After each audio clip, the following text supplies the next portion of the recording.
Great to meet you. Feeling, bro. What's up, man? How you doing, Will? Man, it's all love. Great to meet you. Feeling, brother. Great, man. Happy to be out here. Okay, we got the color vibes. Who am I here with today? Will Smith in the building. Did you come from a lot of money? No. I came from the opposite. So what was your turning point to financial freedom? I realized that taking advice from somebody who hasn't done what you want to do is almost insanity. Like listening to people who haven't done the thing that you want to do, that makes you crazy. Do you think money buys happiness? Hell no. There's an amount of money that once you pass it, it buys misery. So what was the most amount of money you made in a single year? In a single year. Guys, I'm about to interview the legendary Will Smith out in Los Angeles. From the Fresh Prince of Bel-Air to the box office king, Will Smith has done it all, and he's become one of the greatest entertainers, one of the greatest actors of not just my generation, but of all time, you guys. So this interview is about to be one of the best we've done, so make sure you stay tuned from start to finish. With that being said, let's go meet Will and go see what he has to say.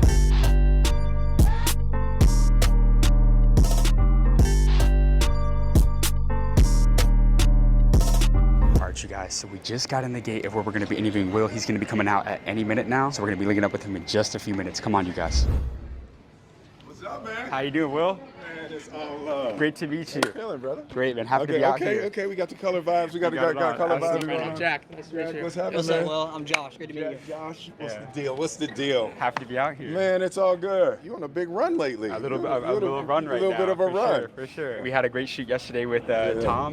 Yeah, I saw that. I was telling him it was like 3 hours. We hit 1 million on IG, so just trying to keep on going, man. Love that. We're excited about this, man. We Yes, love all sir. that you do, and we're just happy to be here with you right No, now. this is great. Who am I here with today? Will Smith in the building. And for those that don't know, what industry did you decide to pursue a career in? Well, I started in music and then I went into television and then into film and ultimately into production and business. So you're a little diversified. Well, you know, man, I like to have a couple hyphens. Do you think people should hyper-focus on one thing when they're starting out, or do you like the idea of kind of diversifying your efforts into different ventures? How do you feel about diversification? Because you wear many hats. I think of it like an arrow. So if you think about the one thing you do really well at the tip of the arrow, and you got to do it really specifically and really well, and then after the arrow bursts through the universe, then all the other things you do can come through behind it. But I think it's really, really important to like master one thing. One of my favorite books growing up was The Alchemist, and it says the whole of the universe is contained in a single grain of sand. So I took that to be, if you learn how to do one thing really, really well, you can expand your knowledge base from the comprehension of that one thing. Now, you've become one of the greatest entertainers of all time, undoubtedly one of the greatest of all time Thank you, brother. actors. Thank you. What's been the biggest driving factor of your success throughout your career? If you can attribute to one thing, or maybe it's a couple things,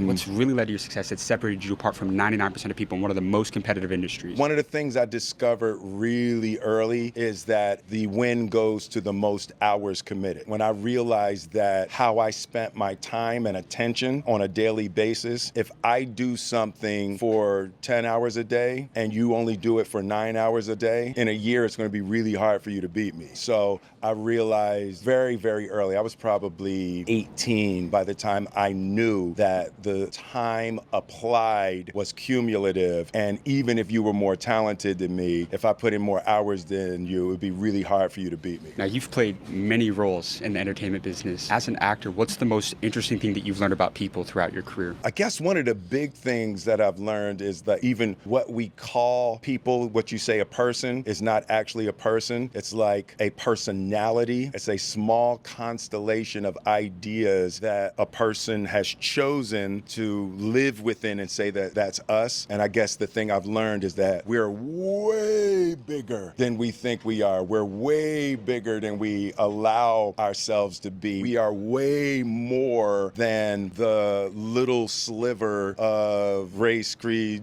color, city, country, that we confine ourselves to. And that idea of a person can even become the prison that keeps us from excelling. Now, you starred in the movie The Pursuit of Happiness. Yep. It's one of the most perspective-shaping movies of all for time. sure, Did that for change sure. your perspective when you were filming it? One of the big things that I learned from Chris Gardner and working on that movie is that suffering is a gift. The universe teaches through difficulty. God teaches through suffering and hard times. And the shaping of a person, the shaping of a willpower, the shaping of your energy is almost always exclusively in adversity. And with Chris Gardner, how he talked about the education of his suffering was one of the major lessons that I took away from that movie, like to get comfortable being uncomfortable if you want to achieve. Do you believe in God? Absolutely. How important has faith been for you throughout your career? The idea of God, and people throw different words around and people have different definitions. I believe in an energy that is constantly creating in all things, that if I cultivate a relationship with, I can be more powerful than I am. I can do things 100-fold what Will could do if I tap into the movement and the energy and the flow and the creative intelligence that's making the sun and the stars and the trees that we're breathing. If I tap into that, I know I can be infinitely more powerful, creative than me with my ego construct.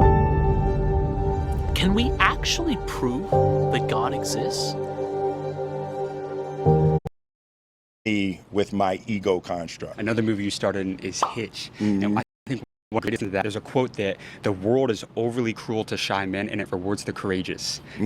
Confidence and belief in oneself is one of the biggest things people that struggle with, and it's what prevents them from finding success. How did you personally find the self-belief and the confidence within to go out and make, tens, hundreds of millions of dollars and be so successful in your industry? I think one of the biggest things I learned about confidence was on The Fresh Prince of Bel-Air. The confidence is one side of it, but it's built on not being scared to look stupid. So it looks like confidence when you're not scared to fail, right? It's not actually confidence in its seeds. It becomes confidence after you get used to rejection, you get used to doing it wrong, you get used to being okay when you tell a joke and that one's not funny, and you get comfortable if you hit 3 out of 10, you're in the Hall of Fame. The comfort to fail in front of people is what is perceived as confidence. You stop worrying about what everybody else thinks. Taking advice from somebody who hasn't done what you want to do is almost insanity. Like listening to people who haven't done the thing that you want to do and ingesting the poison of their ignorant opinion, that makes you crazy. It reminds me of the saying, never take advice from someone you wouldn't trade places with. Right, yes, exactly. And it was one,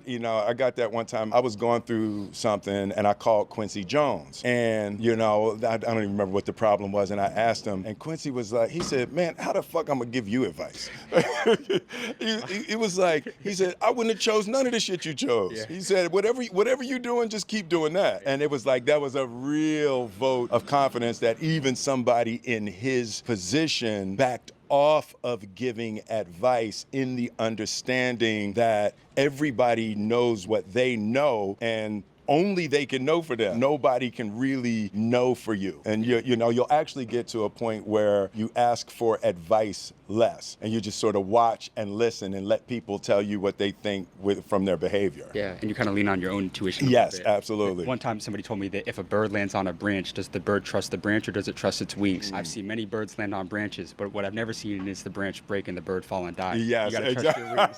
So guys, listen very carefully because I'm about to drop one of the most insane offers that I've ever done for the next 24 hours only. So exactly 1 year ago today, I launched what has now become the #1 community for entrepreneurs in the entire world, and it's called the School of Mentors. And inside the School of Mentor, I give you direct access to the hundreds of millionaires and billionaires that I interview and give you the opportunity to ask them questions live. And now, in order to celebrate our 1 year anniversary, we're gonna